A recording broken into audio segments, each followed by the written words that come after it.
Hello everyone, and welcome back to another video. In this episode of Trading Card Mechanic Analysis, we will be discussing what I like to call the support card. So the support card is basically what it sounds like. It's a card that is designed to help you, and this is primarily done by supporting or empowering your combat cards when they're in play.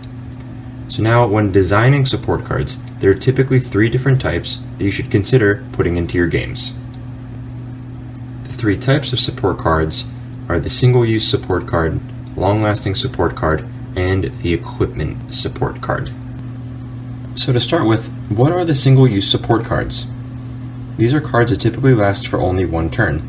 You play them, their effect activates, and that's it. These are typically not that complicated, but they're still used in a lot of different ways.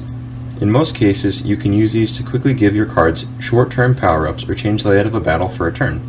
In their most unique form, they can even be used as a way to counter effects, negate attacks, or other things happening in the game. When your opponent does something, you can quickly step in and retaliate by activating a single-use support card. Now, I've explained what single-use support cards are, but what are long-lasting support cards? These are the cards that have effects that remain active within the game for a while. Of course, cards like this can be removed from the game through the use of other card effects, but these kind of cards are usually here to stay, sometimes infinitely. These cards can be used in many of the same ways as single-use support cards can, like being able to give power-ups or change the layouts of battle. However, the ability to use these cards as a way to retaliate and counter effects is typically something that they can't do. Single-use cards can be used to quickly retaliate because of their timeliness and their effects. These cards typically have effects that are quick and simple, which means that they activate and resolve very quickly. Long-lasting cards aren't like this though. These are cards that essentially create unique conditions every time a player goes through their turn. They are continual factors that usually benefit the player that cast it, giving them long-term rather than short-term advantage. Now we move on to the final card in the support card series, which is the equipment support card.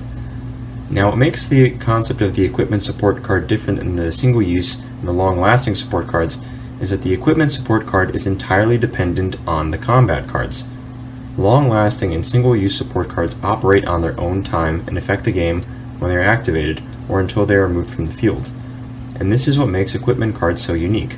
They last in the game as long as a combat card also lasts in the game for. Usually when you activate an equipment support card, you attach it to a combat card, either on your side of the field or the enemy's. Then this equipment support card acts as a long-lasting support card. However, if this card that it has been equipped to is removed from the field, then the equipment support card is typically also removed as well.